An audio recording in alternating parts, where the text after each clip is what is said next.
Vamos a hablar de un tema sobre innovación en medicina crítica. Y el plan de vuelo, la forma en que vamos a abordar este tema en los próximos minutos, es plantear cómo los grandes desafíos requieren de innovación, cómo avanza nuestro conocimiento médico, enseguida de dónde se genera la información médica, volviendo a la clínica, que es la base de la medicina, explicando cómo es una profesión compleja y cómo será el hospital del futuro. Un buen ejemplo para entender la necesidad de innovación en medicina está dado por la presente pandemia de SARS coronavirus 2, que ha afectado a todo el mundo y que nos obliga a tratar de generar respuestas. En ese sentido, los grandes desafíos requieren de innovación.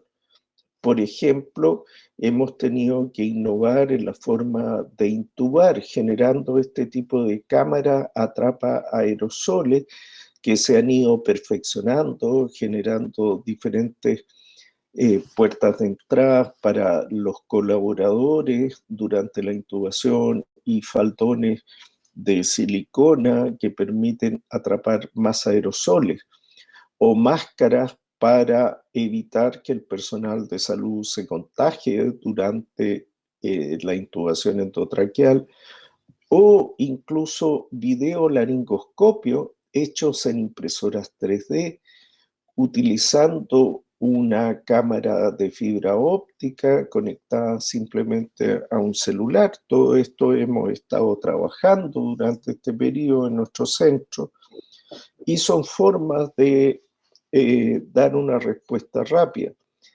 Estas como tiendas para los pacientes que se cubren con plástico nos han servido para evitar generar aerosoles en habitaciones que no tienen presión negativa. También hemos tenido que aprender a confeccionar máscaras en forma casera y enseñarle a la población, dado la disminución de la disponibilidad de máscaras en nuestro medio. Y cuando no tenemos ventilador, ustedes han visto cómo se ha usado nariceras de alto flujo, ventilación no invasiva, ventiladores de pediatría, ventiladores no invasivos con máscara o con escafandra, máquinas de anestesia. Se ha usado el decúbito prono combinado con nariceras de alto flujo como una forma de utilizar sin necesidad de un ventilador mecánico y poder sacar adelante un paciente. Los ventiladores no invasivos, por ejemplo, se han usado con este tipo de dispositivos conocidos como Elmet, que permiten mantener una presión positiva y sin generar aerosoles. Ustedes ven cómo aquí yo mismo mostrando cómo esto se puede utilizar y evita la necesidad de intubar y permite utilizar ventiladores no invasivos de manera bastante segura sin que se generen aerosoles. También utilizando simplemente un filtro microbiológico, esto puede evitar que salgan aerosoles al medio, o utilizando filtros con máscara suficientemente adherida, también se pueden utilizar y esto puede disminuir la falta de ventiladores. Se ha probado utilizar este tipo de conexiones o splitters para generar a partir de un ventilador la posibilidad de ventilar a 2 pacientes. Sin embargo, nosotros medimos esto con pulmones de prueba, midiendo sus presiones, midiendo los volúmenes que generan, y le pusimos banda elástica a uno para aumentar la elastancia, y claramente se puede ver que el pulmón con menor elastancia recibe mucho mayor volumen que el que tiene mayor elastancia. Y cuando vimos esto haciendo pruebas, vimos que en ventilación controlada por volumen, el volumen que se entregaba a uno de los pacientes era poquito y a otro era demasiado grande. Y si se ventilaba por presión, el volumen que recibía un paciente era mayor y el otro no ventilaba prácticamente nada. O sea, el uso de splitter, si no tiene otro sistema de compensación de los flujos y volúmenes que se aportan, puede terminar con un ventilador, en vez de salvando a un paciente, puede terminar agravando o matando a 2 enfermos.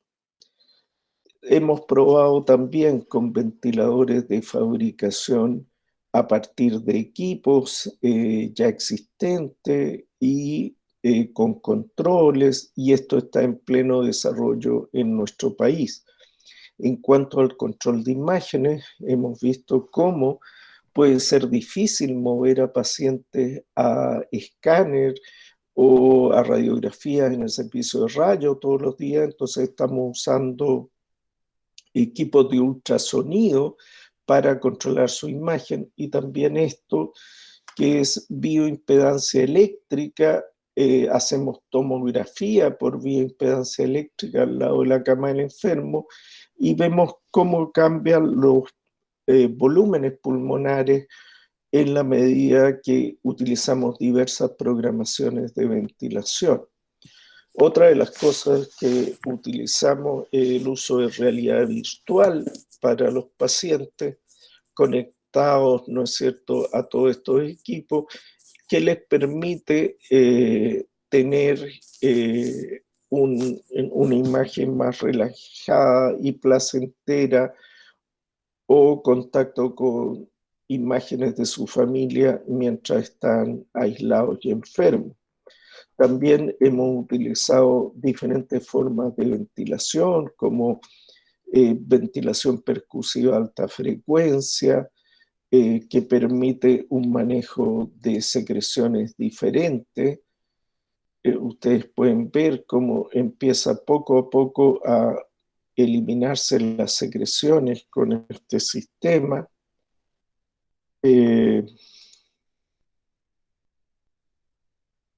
También una cosa que ha salido en las noticias es el uso de nariceras de alto flujo, en que uno obtiene oxígeno, lo pasa por una base humidificadora con una turbina y se aplica con una interfase nasal, y esto genera un flujo alto de oxígeno que lava el contenido de CO2 y mantiene al paciente bien ventilado sin necesidad de ventilador. Ustedes ven todos estos cambios que han ocurrido en pocos meses de lo que estamos utilizando, y aquí pueden ver una pregunta que uno debería hacerse. ¿Cómo avanza nuestro conocimiento médico a lo largo de la historia? De las primeras epidemias, de los primeros equipos de ventilación mecánica en tiempos de epidemia en que se generaba presión negativa y se tenían a varios pacientes simultáneamente, o el manejo de heridas que inicialmente fueron bastante cruentas. La primera luz que nos orienta en nuestro conocimiento y avance médico es la fisiopatología. La segunda es la evidencia en base a estudios científicos que van mostrando los resultados. Pero nosotros vemos que a diferencia de las demostraciones en matemáticas de un proceso, en algunas ciencias como en la física, vemos que de las leyes del movimiento de Newton, que son fáciles de predecir los resultados, cuando pasamos a física cuántica tenemos cambios en términos de que no podemos determinar la posición de una partícula subatómica y su velocidad al mismo tiempo, y tenemos cierto grado de incerteza. Lo mismo ocurre en la medicina, que más parecido a las leyes del movimiento de Newton son a la física cuántica, en que no todos los pacientes se comportan de la misma manera. Y además, si vemos en este trabajo de Berkis y Kahneman, ellos plantean cómo los científicos, a pesar de la evidencia que demuestra algo, tienden a permanecer en sus planteamientos y encontrar en los resultados de sus estudios científicos la confirmación de sus ideas previas con mayor frecuencia que el descarte de sus ideas previas en la evidencia que así lo demuestra. Entonces, nuestra forma de hacer innovación se ve atrapada por un mecanismo de generación del conocimiento que tiende más bien a la confirmación de los conocimientos previos que a la modificación de esto en base a nueva evidencia. Entonces, ¿cómo avanza el conocimiento en medicina? Por racionalismo, por empirismo, por hacer pruebas y demostrar los resultados, pero también por bayesianismo. ¿Qué significa esto del bayesianismo? Durante mucho tiempo llegamos a entender que no todos los pacientes evolucionan igual y veíamos estos resultados en términos de probabilidad, siempre pensando que se distribuyen en una campana y que hay un promedio de pacientes que funcionan de una manera, pero siempre hay extremos de pacientes que funcionan diferente. Sin embargo, a partir de las teorías de Bayes, ¿no es cierto?, viendo las probabilidades de que ocurran ciertos elementos, el reverendo Thomas Bayes vino a aportar algunos conceptos en análisis matemático, viendo la probabilidad de que ocurran ciertos eventos y considerando los sistemas expertos. ¿A qué se refiere esto? Que no solo es importante la distribución de ciertas características en los pacientes que vemos, sino que también el grado de expertise del médico que examina al paciente, por ejemplo. O sea, podemos tener ciertos resultados con un tratamiento aplicado a los pacientes, pero ese resultado en parte depende de si el tratamiento se aplicó correctamente en el momento correcto y otra serie de variables que dependen de qué tan experto es el médico que lo aplica. Entonces, no es solo protocolizar los tratamientos, sino aplicar correctamente el protocolo y aplicar el protocolo correcto al paciente correcto. Esas sutilezas quedaban escondidos simplemente por el análisis de probabilidades gaussiano tradicional, y ahora debemos entender que no es solo importante el tratamiento, sino quién lo aplica, cómo lo aplica, cuándo lo aplica. Debemos analizar un poco más sutilmente las probabilidades considerando los sistemas expertos y el nivel de expertise de quienes hacen el tratamiento. Otra de las formas que ha avanzado el conocimiento médico es por la generación de consenso, y se reúnen expertos y hacen las guías americanas de una enfermedad, o las guías chilenas de neumonía, o las guías de esto. Michael Crichton nos dice esta frase que es un poco provocativa, pero probablemente correcta, donde él dice: en ciencia el consenso es irrelevante. lo que es relevante son los resultados reproducibles.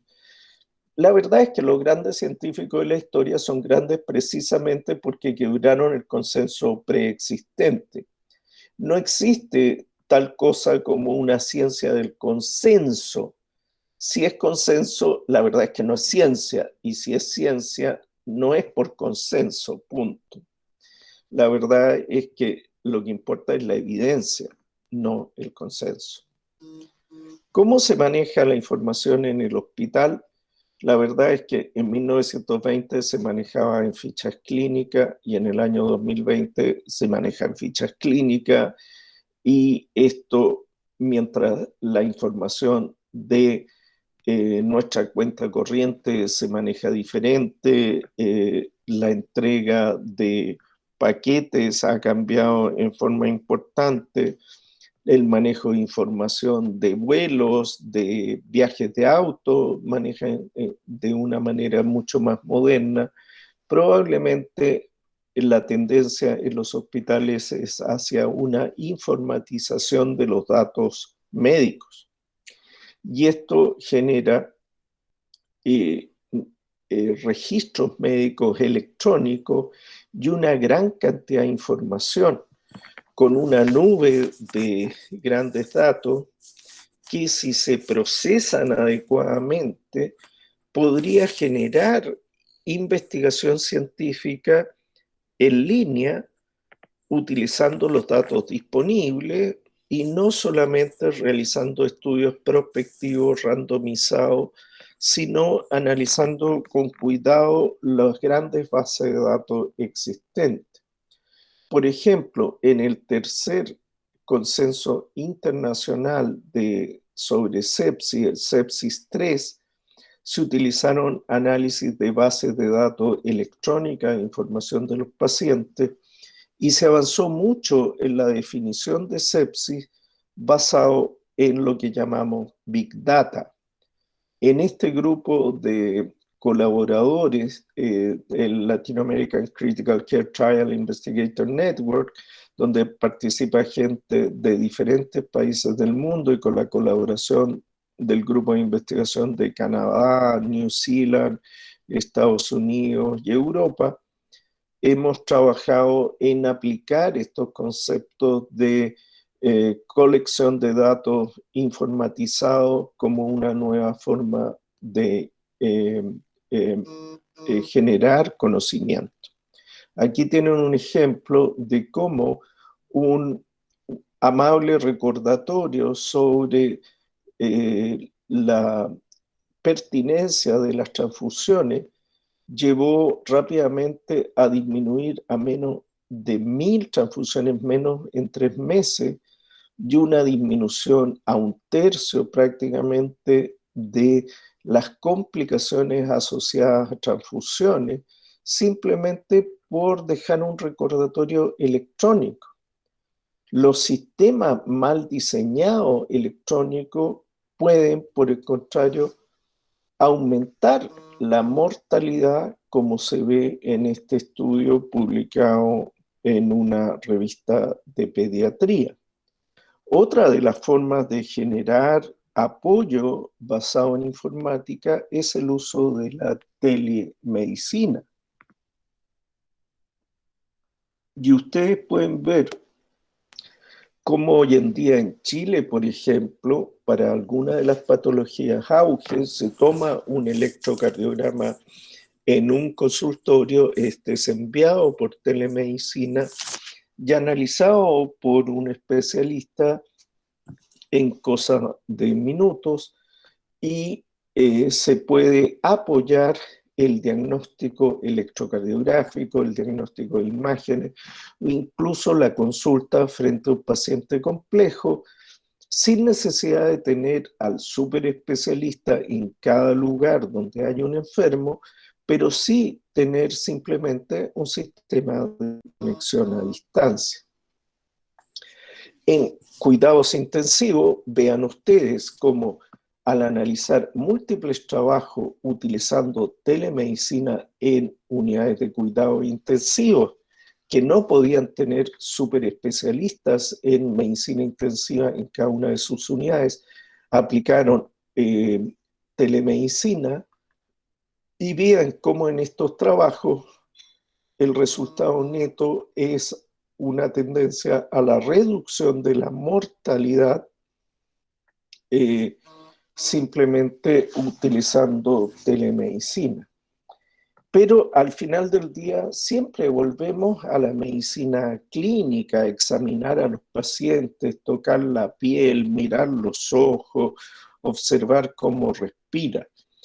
Y vemos aquí en este antiguo retrato de un profesor de medicina escuchando al paciente, pero les pido que fijen su atención en que tiene un extraño objeto en su mano. No solo toca, examina al paciente, si tiene un objeto con el que se ayuda. Ese objeto es este.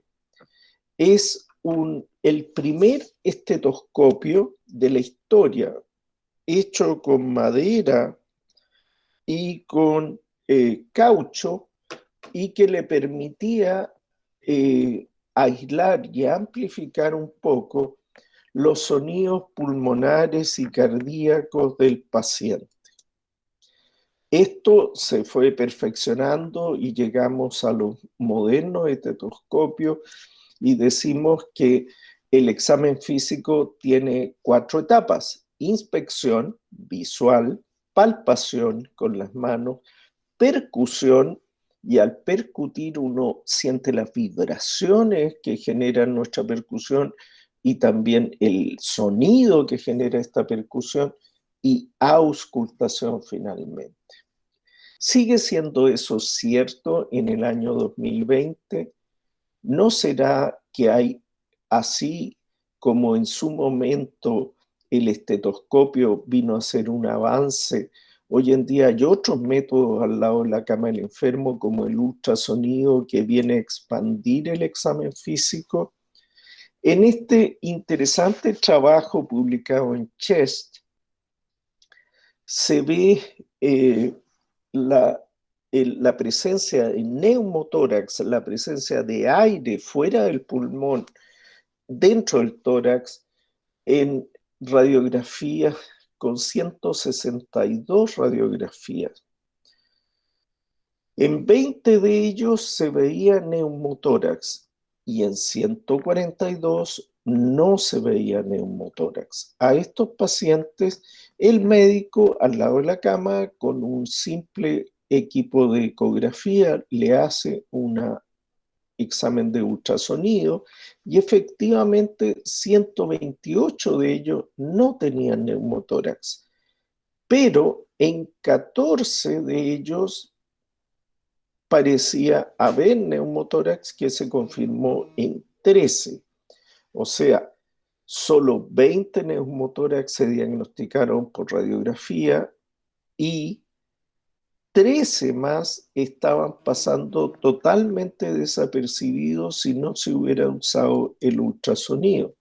¿Y cómo puede ser posible esto? Vean ustedes esta radiografía, que no se ve que haya neumotórax, pero a ver, en un escáner sí se aprecia que hay un neumotórax anterior que es invisible en la radiografía anteroposterior, y en este otro paciente que también tiene neumotórax, esto no es percibible, sí se ve en el escáner, pero también se ve con una ecografía que en este estudio utilizó como elemento de oro de certificación el escáner.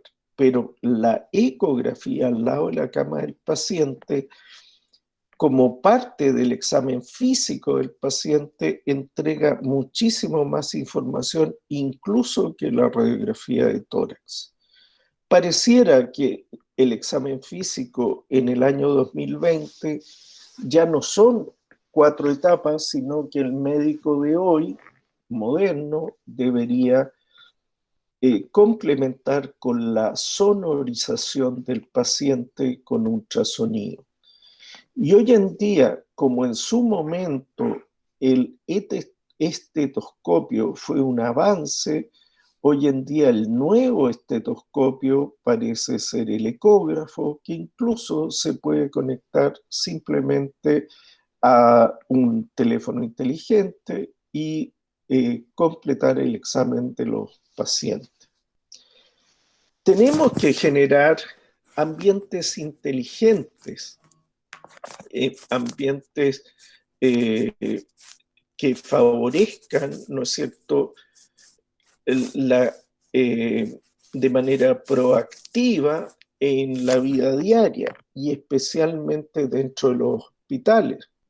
Vean, por ejemplo, este desfibrilador para casos de parada cardíaca, diseñado para hacer fácil su uso. Básicamente un botón prendido y apagado. Y de ahí el equipo incluso nos habla y nos dice lo que tenemos que hacer.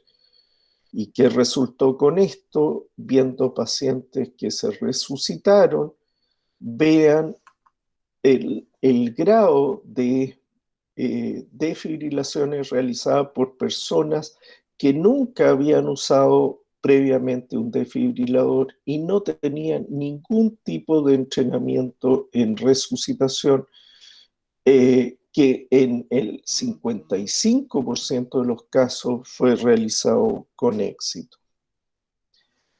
Otro de los detalles que vemos en medicina, que con tanta información, tantos monitores, a veces cuesta saber qué información considerar, qué información científica, qué datos de nuestros pacientes.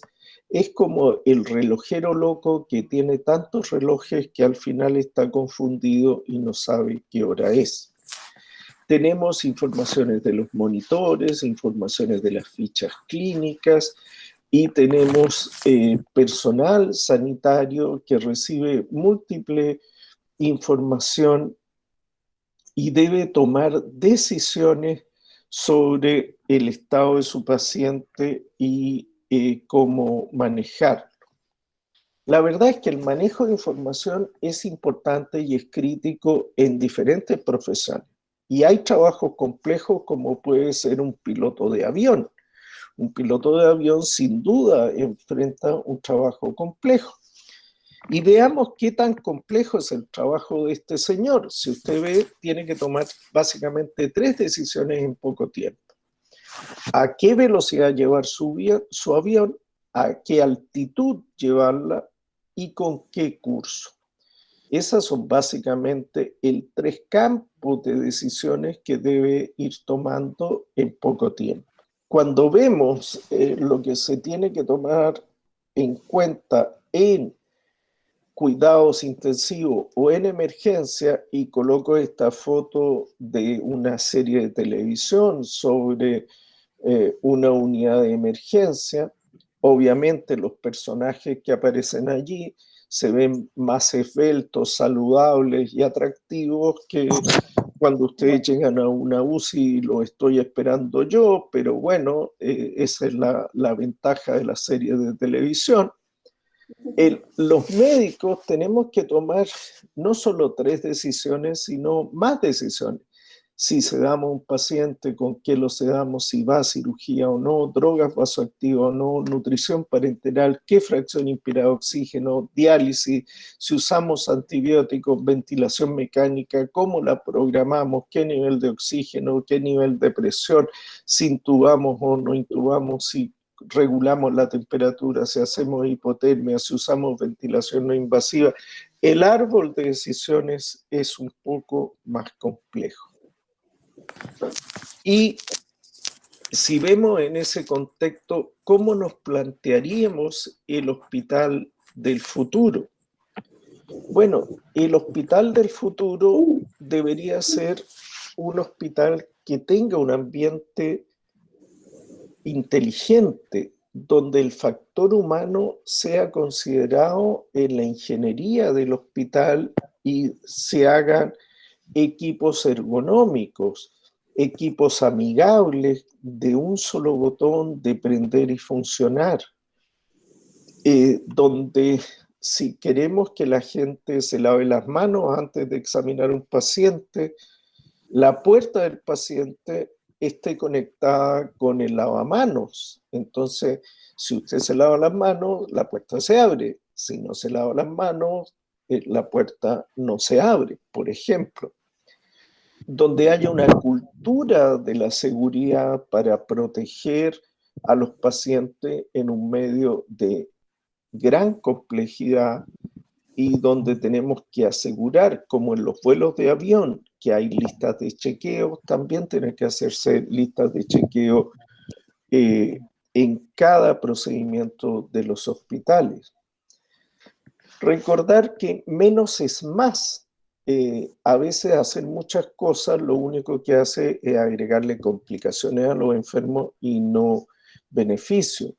Un hospital del futuro tendrá muchos métodos diagnósticos portátiles al lado de la cama del enfermo y no teniendo que sacar al paciente por largos pasillos y ascensores para realizarse un examen en otra dependencia. En cada uno de esos traslados puede ocurrir riesgo, donde se puedan regionalizar los recursos y tener recursos muy especializados disponibles en cualquier lugar que uno viva, utilizando sistemas de teleasistencia o telemedicina o procedimientos robóticos guiados a distancia.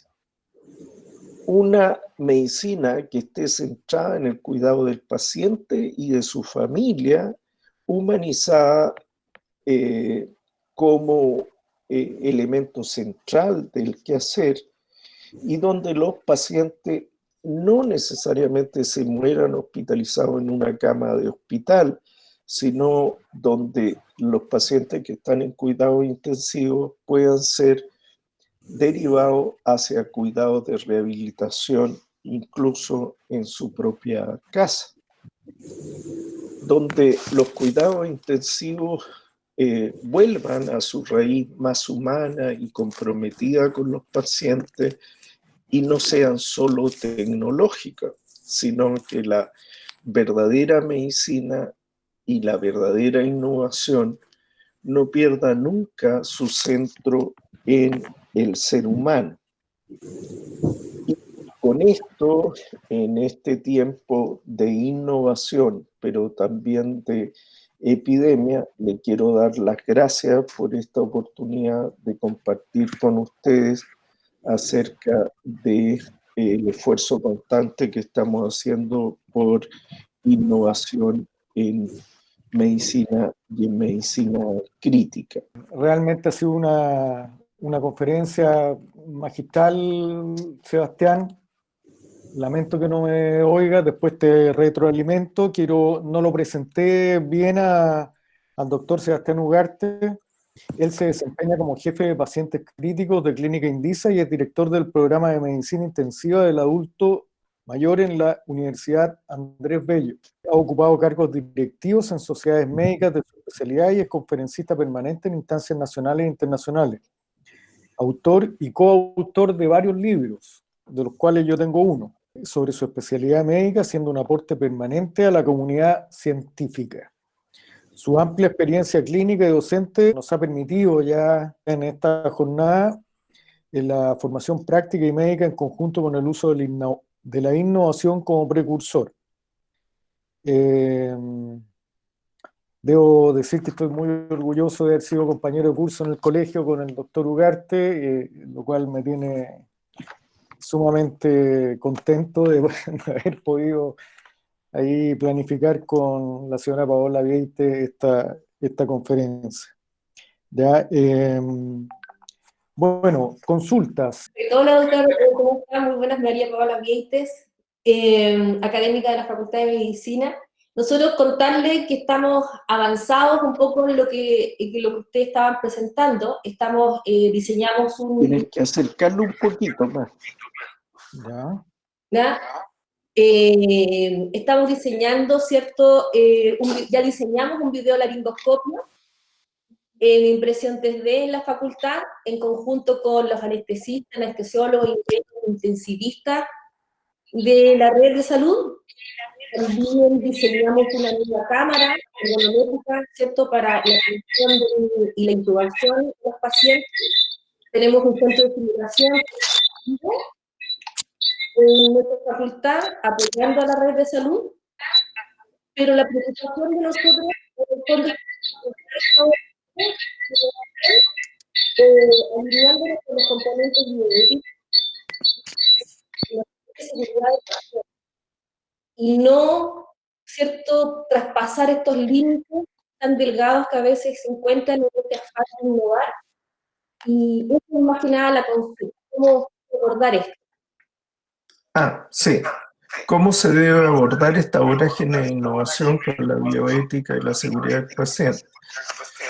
Sí, bueno, la verdad es que hay varias formas de abordar esto. Uno de los puntos es que en la innovación es importante que se discutan los nuevos tratamientos con los comités científicos y los comités de ética de cada institución para ir teniendo una discusión siempre por equipo de gente independiente con aquellos que quieren desarrollar investigación o quieren desarrollar nuevos métodos, que evalúen con independencia si estas nuevas prácticas son responsables, éticas y garantizan el bienestar de los pacientes.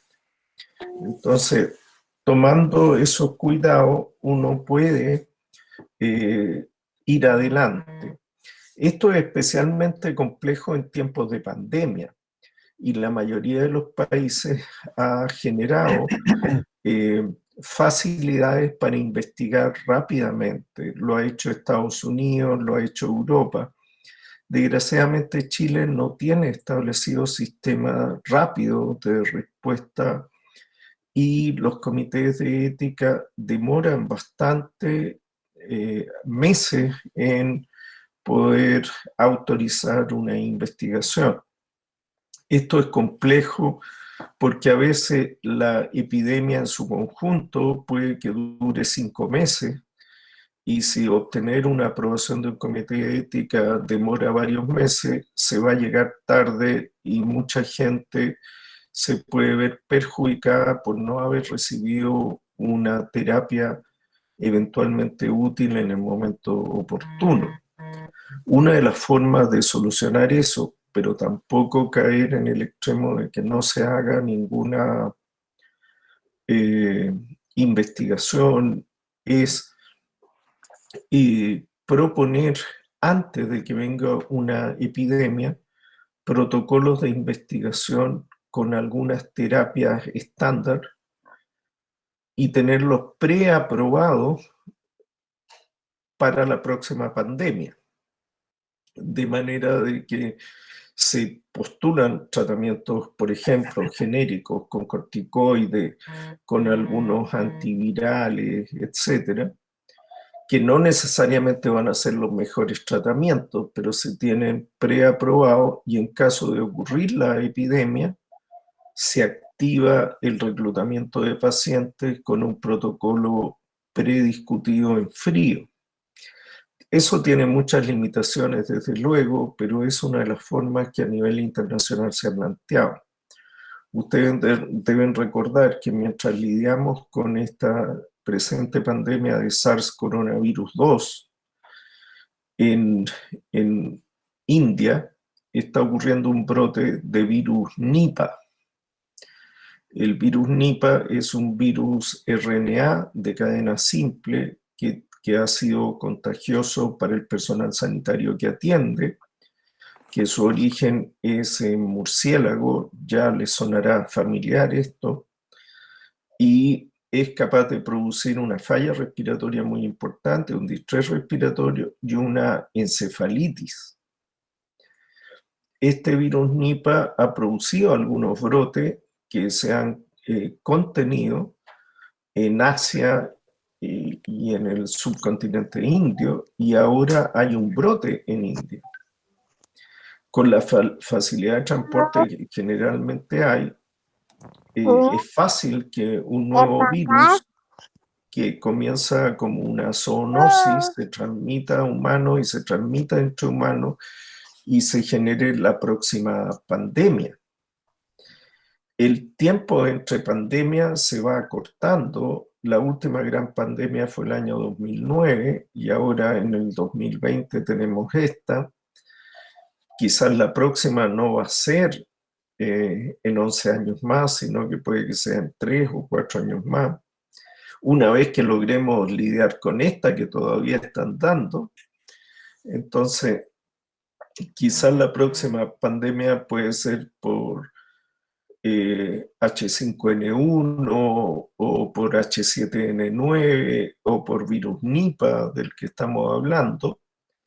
Y sería importante tener aprobaciones express o rápidas para los posibles tratamientos y no tener que esperar que mucha gente muera antes de tener las aprobaciones para las investigaciones. Esto es vital, o siempre vamos a estar llegando tarde con posibles medicamentos.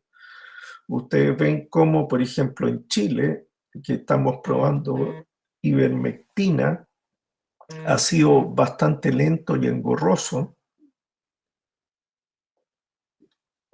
y no hemos estado a tiempo ni a la altura para ofrecer una solución. Pero en otros países como en Perú ya están usando la ivermectina a nivel de los consultorios, o sea, a alguien le diagnostican SARS coronavirus 2 y le dan ivermectina de inmediato, lo que se ha traducido en una reducción de la epidemia en esos países. Al parecer, en relación con estos tratamientos, pero en Chile todo el proceso regulatorio hace que sea muy lento y quizás tengamos los resultados al término de la epidemia, y al término de la epidemia podemos decir, sí, esto era bueno, pero no lo pudimos usar porque había muchos reglamentos que cumplir. El otro extremo es que uno use algo que no sirva para nada, pero se alcance por lo menos a probar y saber antes de que sea tarde. Y lo peor aún, que uno use algo y que ese algo que use tenga efecto adverso y que haga más mal que bien. Como se planteó que podía ser con la hidroxicloroquina, que al final era falso. Entonces, necesitamos poder hacer investigación en tiempo real y más rápido, y no demorarnos muchos meses en tener un resultado, porque el brote de la epidemia es tan rápido que en un par de meses se juega el destino de la epidemia. Bueno, esta es una lección que aprendimos este año y seguramente vamos a tener que seguir investigando y generando información. Pero esta no va a ser la última epidemia que vamos a tener, porque probablemente todavía no tengamos una vacuna tan rápido. Y si no tenemos vacuna, el próximo año volveremos a tener esta epidemia en invierno. Y ojalá no venga otra en un buen tiempo, pero por lo menos por ahora el tema no está resuelto. Así que la necesidad de generar investigación sigue siendo muy necesaria. Muchas gracias, doctor. Con respecto a la formación de estudiantes de medicina, yo creo que es muy importante formar a los estudiantes no solo en los conceptos tradicionales de la medicina, sino en cómo mantenerse al día, cómo aprender a aprender, porque la medicina va a ir cambiando y todos los antiguos conceptos que teníamos en cosa de 10 o 20 años van a estar obsoletos, y los jóvenes médicos esperamos que estén preparados para el futuro. La formación en Atacama de los jóvenes médicos tiene que ser pensando que el médico que se forme en Atacama tiene que tener una mentalidad competitiva, una mentalidad que lo lleve a creer sinceramente que puede ser tan buen médico como un médico formado en Madrid, en Barcelona, en Berlín o en Amberes o en Lovaina. No hay ninguna razón que nos haga inferiores a los médicos que se forman en Boston o que se forman en Massachusetts o en otros lugares. Si no partimos por darnos cuenta que tenemos la misma cantidad de neuronas, que nuestras manos tienen la misma cantidad de dedos que la que tienen los profesionales de otros países y que no tenemos ninguna excusa para hacer peor medicina que en otras partes, jamás vamos a estar a la altura del desafío. O sea, Chile es capaz de producir tan buenos médicos como cualquier país del mundo y tenemos que partir de esa base. Y no solo hay que saber los conceptos que actualmente se manejan, sino enseñarles cómo mantenerse al día, cómo estudiar, cómo aprender, pensamiento crítico y una buena dosis de humanidad, porque tener buenos médicos es imposible sin tener buenas personas. Un médico trabaja con seres humanos y si no tiene una muy alta estima por su paciente y tiene un gran compromiso con el ser humano, es imposible que sea una buena persona. Disculpen que diga este tema, pero si ustedes ven alguna serie de televisión como Doctor House, por ejemplo, pareciera que nuestra sociedad ha tendido a valorar más al médico experto que sabe mucho conocimiento. Y incluso hay una frase de Doctor House que dice: ¿qué médico prefiere usted? ¿Uno que lo salve su enfermedad o uno que le tome su mano y le dé ánimo mientras usted se muere? Diciendo que él es de los que te salva, pero que no te toma la mano ni te da palmadita en el hombro.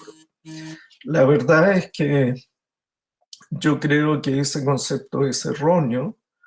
Yo creo que es imposible ser un buen médico si no se es un buen ser humano.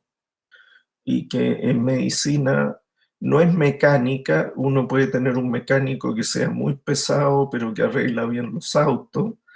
Pero en medicina a quien están atendiendo no es a una máquina, sino a un ser humano. Y se requiere además dosis de empatía, de buena comunicación, y yo diría que eso es tan importante y implica volver a las raíces de la medicina, y eso se puede hacer en Atacama también como en Boston. Veo las otras preguntas. Bueno, con las máscaras full face, hacen preguntas si estas han sido aprobadas por los comités de infecciones intrahospitalarias. La verdad es que el uso de máscara full face depende, o sea, se pueden usar para proteger al personal adhiriendo un filtro, son bastante eficientes, más eficientes que un respirador N95, y se pueden utilizar para dar ventilación no invasiva a los pacientes.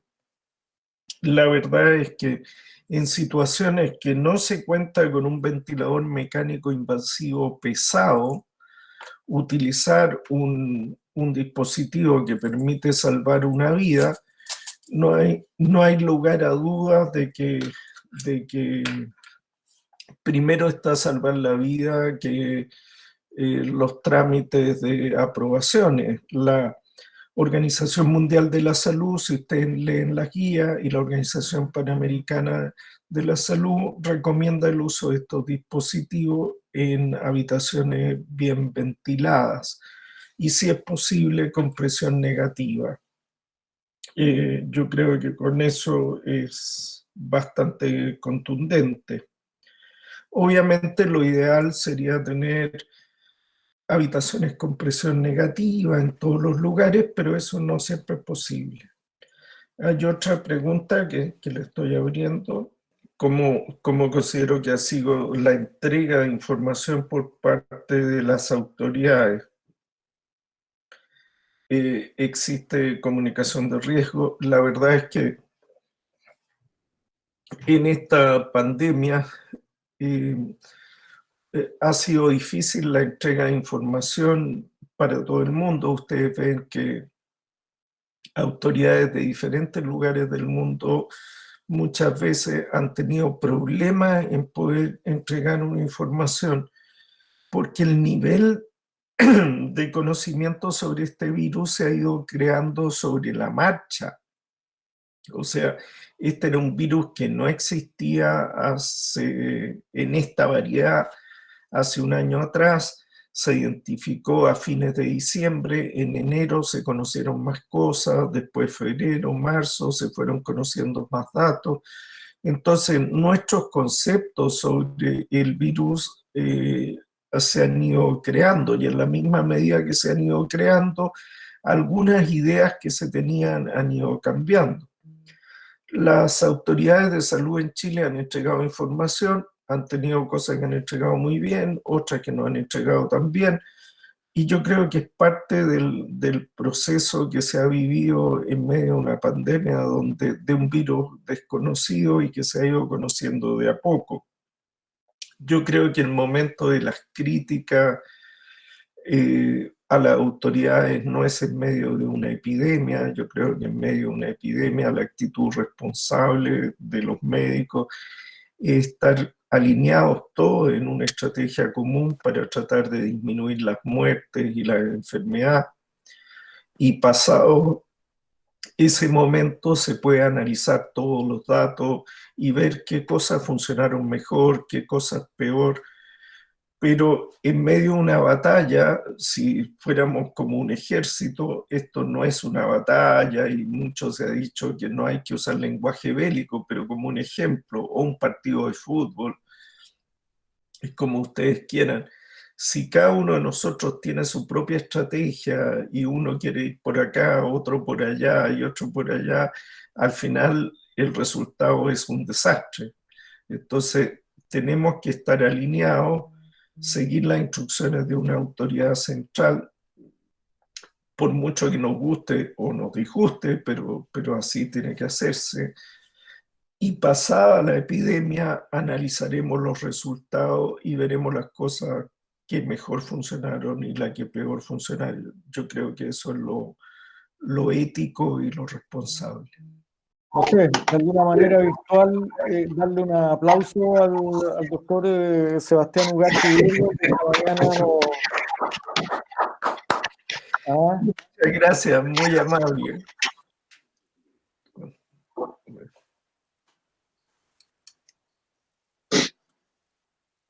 Bien. Chao, chao. Bueno, hasta acá llegamos. Bueno, gracias a todos. Nada, último, antes que se desconecten, muchas gracias, Leonardo, por todo el apoyo al proyecto, y comentarles, ¿cierto?, que este es un ciclo de conferencias. Nosotros el próximo sábado, todos los sábados, a las 10 a las 11 de la mañana, ya se les van a enviar las invitaciones. El próximo sábado vamos a hablar de innovación en sistemas de información a salud, ya que es todo un tema, ¿cierto?, que nos ha presentado también el doctor Ugarte, que es muy necesario de conocer, y la semana subsiguiente vamos a hablar de innovación en la educación en salud. Así que muchas gracias por la atención y están cordialmente invitados al resto de las conferencias. Muchas gracias. Chao. Saludos a todos, muchas gracias. Chao, gracias.